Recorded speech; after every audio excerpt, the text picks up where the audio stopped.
تو اسپیشلی گلگت اور بلتستان میں دیامر کو نکال کے تو ان سے بات چیت کرنے کی کوشش کی جا رہی ہے، اور چیئرمین صاحب شاید کوئی ہائی لیول کی کوئی کمیٹی بنا رہے ہیں، وہ ان لوگوں سے ڈائلاگ کریں گے، کیونکہ سیاست میں ضروری نہیں ہے کہ سنگل سلو فلائٹ لے لے. ہم سولو فلائٹ کے بجائے ہم چاہتے ہیں کہ اور بھی لوگوں کو ساتھ لے کے چلے تاکہ اس علاقے کی بہتری کے لیے زیادہ سے زیادہ اسٹرینتھ کے ساتھ آئے. سر آپ نے لوگوں کو لے کر چلنے کی بات کی، اور آپ نے گفتگو میں یہ بھی اشارہ دیا کہ پیپلز پارٹی کے لیے جن رکاوٹوں کی بات کی، آپ اس تاثر سے کیا انکار کر سکتے ہیں کہ خود گلگت بلتستان میں پیپلز پارٹی کی جو آپ لوگوں کی اپنی پولیٹیکل لیڈرشپ ہے، انہوں نے کارکنوں کے حوالے سے یا خود پارٹی پالیسیز کے حوالے سے اپنا وہ رویہ رکھا ہوا ہے کہ آپ لوگوں کو کسی اور رکاوٹ کی ضرورت نہیں ہے، بلکہ اپنی ہی جماعت کے حامیوں کو جس طریقے سے سائڈ لائن کیا جا رہا ہے. ایک طرف آپ کہتے ہیں کہ ہمیں لوٹوں کی ضرورت نہیں ہے، دوسری طرف آپ لوگ لوٹے ڈھونڈتے پھر رہے ہیں. ایک طرف آپ کہتے ہیں کہ بھائی ہمیں رکاوٹیں ہیں، جبکہ آپ اپنے ہی خیر خواہوں کو اپنے سے دیوار سے لگا رہے ہیں. سر یہ آپ ہمارے ایک دو سینئر لوگوں کے بارے میں شاید آپ کا اشارہ ہوگا، لیکن میں نہیں سمجھتا کہ یہ سب کا رویہ ایسا ہے. سب کا رویہ نہیں ہے، ایک آدھ ہوتے ہیں، لیکن دیکھیں ون وے ٹریفک کہیں پہ بھی نہیں ہے.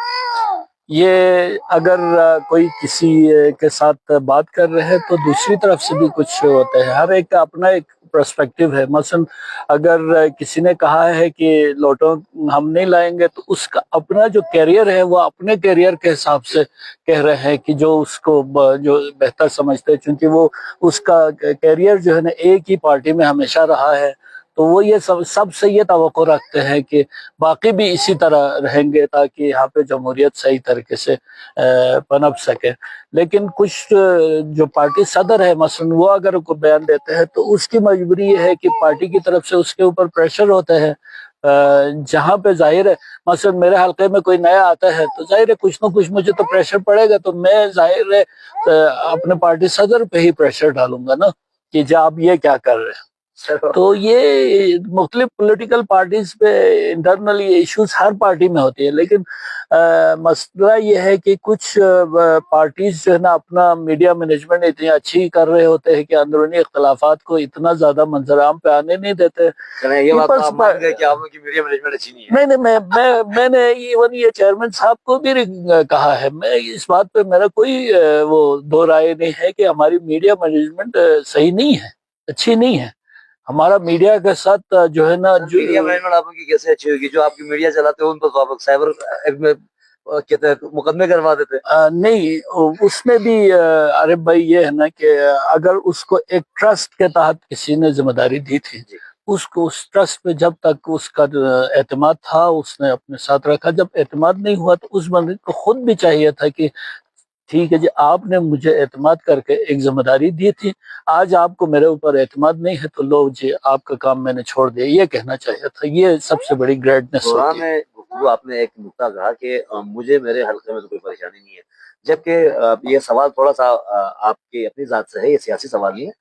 آپ کے حلقے میں پریشانی کیوں نہیں ہے؟ آپ کے تو اپنے اپوزیشن میں بیٹھے ہوئے کئی افراد جو ہیں انہوں نے آپ کو کہیں نہ کہیں غیر ملکی ایجنٹ بھی کہہ دیا، اور یہ بھی کہا گیا حال ہی میں بلکہ آپ کے خلاف شاید ایک درخواست بھی آئی ہے جس میں آپ کے خلاف FIR کرنے کی استدعا کی گئی ہے کہ آپ تو نہیں، آپ پر تو الزامات ہے. اور آپ بات صحیح ہے. الزامات کس پہ لگتے ہیں؟ جو پبلک کے حق پہ جو زیادہ بولتے ہیں نا اس پہ الزامات لگتے ہیں. نمبر 1. نمبر 2 جو ہے ایک آدمی کا اپنا کام ہوتا ہوا نظر نہیں آتا ہے، کارکردگی دکھا نہیں سکتے ہیں، تو وہ یہ کوشش کرتے ہیں اگلے کے قد کو چھوٹا کیا جائے، کیونکہ اپنا قد بڑھ نہیں سکتے ہے تو اگلے کو چھوٹا کیا جا سکے. اس طرح مقابلہ کرنے کی، کسی کی کردار کشی کر کے آگے نکلنے کی کوشش کرتے. میں سمجھتا ہوں کسی کی کردار کشی کر کے کبھی بھی کوئی آگے نہیں نکل سکتا. میں اور راجہ اعظم خان صاحب تقریباً 1999 سے ڈائریکٹلی ہم لوگوں کا الیکشن ہو رہا ہے. ہم نے ایک دوسرے کی کردار کشی کر کے آگے آنے کی کوشش نہیں کی. ہم اپنی کارکردگی کے بیس پہ آنے کی کوشش کی، اور آئندہ بھی یہی ہے. باقی جہاں تک میرے اوپر الزام کی بات ہے، بات یہ ہے کہ اس علاقے میں آپ لوگ صحافی حضرات بھی ہر وقت کہتے ہیں کہ جی گلگت بلتستان کو آئینی حقوق نہیں ملتے ہیں، آپ لوگوں کو عوام کے حقوق کی کوئی بات نہیں کرتے ہیں. تو میں اس بات پہ پبلک سے پہ بھی حیران ہوں کہ میرے اوپر یہ الزامات کیوں لگے. میں نے ایک جلسے میں پبلک کے حقوق کے لیے بات کیا تھا. میرا صرف جرم یہ ہے، میں نے کسی کو، کسی ادارے کو، نہ کسی پرسن کو میں نے کوئی کبھی نہ کبھی برا بلا کہا ہے، نہ کبھی کہیں گے. ہم اپنی بات کرتے ہیں کہ بھئی ہمیں یہ حق چاہیے. دیکھیں، اگر آئینی حقوق تمام ہوتے ہوئے ایمل ولی خان جو ہے نا سینٹ آف پاکستان میں نام لے کے کہہ سکتے ہیں، سینیٹر مشتاق کہہ سکتے ہیں، اچھا بیرسٹر گوہر قومی اسمبلی میں کہہ سکتے ہیں، کسی کا نام لے کے کہہ سکتے ہیں. میں نے تو کوئی اس طرح کی خدا نخواستہ کوئی بات نہیں کیا. میں نے اپنے غریب لوگوں کی، آپ یہ ان کا ذرائع معاش یہ ہیں.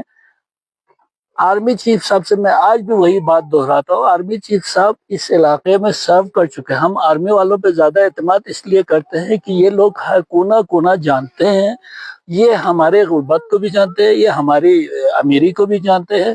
تو ان سے ہم ایک توقع رکھتے ہیں کہ یہ ہمیں جو ہے نا اس طرح کی پریشانی ہونے نہیں دیں گے جو ایک سویلین گورنمنٹ جن کو اس علاقے کے بارے میں پتہ نہیں ہے وہ کرتے ہیں. جب میں یہ بات کرتا ہوں تو مخالفین جو ہے نا مجھے غداری میں لگاتے ہیں. تو پبلک کو خود سوچنا چاہیے کہ جو آپ کے حقوق کے لیے بات کرتے ہیں وہ غدار ہیں، تو جو آپ کے حقوق کے بات کرنے والے کو کے خلاف ایف آئی آر کرانے کی کوشش کرتے ہیں، اس کے خلاف کیس کرانے کی کوشش کرتے ہیں، یہ ڈیسیژن میرے پبلک کو کرنا چاہیے، کون آپ کے لیے کام کر رہے ہیں، کون کسی کے لیے کام کر رہے ہیں. سیکنڈلی، وہ بندہ اوپنلی کہہ رہا ہے کہ مجھے آرمی کے مختلف ایجنسیز نے مجھے یہ ٹاسک کیا ہوا ہے کہ اس کی کردار کشی کرے. اوپنلی کہتے ہیں، یہ میں نہیں کہہ رہا ہوں، پبلک سے وہ لوگ خود پتہ کریں، کیونکہ ظاہر ہے ان کے ہزار انفارمرز ہیں. میں کہاں پہ کیا بات کرتا ہوں وہ بھی ان کے نالج میں ہوگا، وہ کہاں پہ ان کے لیے کیا کرتے ہیں. میں نے کبھی سوائے اللہ تعالیٰ و مولا پاکستان پاک اور اپنے عوام کے کسی کے میں بھروسے پہ میں الیکشن نہیں لڑتا ہوں. میں وہ اوپنلی کہتے ہیں مجھے فارم 47 کے تحت استعفی لانے کی کوشش کی ہے، مجھے پبلک کی ضرورت نہیں ہے، مجھے اس پہ کوئی ٹرسٹ ہی نہیں ہے. میں اپنے پبلک نے اگر مجھے کیا تو ٹھیک ہے، نہیں کیا تو میں کر ہوں. یہاں ایک سوال لاجیکلی، جی، آپ نے پولیٹیکل ایتھکس کی بھی بات کی، آپ نے اپنے سب سے جو قریبی حریف ہیں ان کا بھی حوالہ دیا. تو ایسے الزامات کے لیے ٹھیک ہے، الزام ہی صحیح، لیکن جب ایک الزام آپ پہ آ گیا تو آپ نے اس کو کاؤنٹر کرنے کے لیے آپ کے پاس بھی تو عدالت میں جانے کے دروازے ہیں، آپ کے پاس بھی تو اپنے آپ کو شفاف. بالکل. میں نے جب اس نے پہلی دفعہ یہ کیا، مختلف تقریریں کے میں نے اگنور کیا. سیکنڈ ٹائم اس نے ایک پریس کانفرنس کے ذریعے یہ الزام لگایا تو میں نے اس کو ایک لیگل نوٹس دیا کہ بھئی یہ بہت بڑا الزام ہے، یہ کوئی چھوٹی موٹی بات نہیں ہے، تو لہٰذا تم اس کو کلیئر کر لے، ادروائز میں عدالت میں جانے کا حق محفوظ رکھتا ہوں. اور پھر اس نے نوٹس کا جواب نہیں دیا تو میں عدالت گیا. عدالت میں وہ 2 دفعہ پیشی پہ نہیں آئے تو تیسری دفعہ عدالت نے خود بذریعہ اشتہار اس کو عدالت میں بلایا. تو وہ اب ادھر بولنے کے لیے یا پروف میرا خیال میں نہیں ہوں گے، ہو سکتا ہے ہو تو پیش کرے گا. میں یہ نہیں کہتا ہوں کہ ہے یا نہیں ہے، میرا ضمیر مطمئن ہے.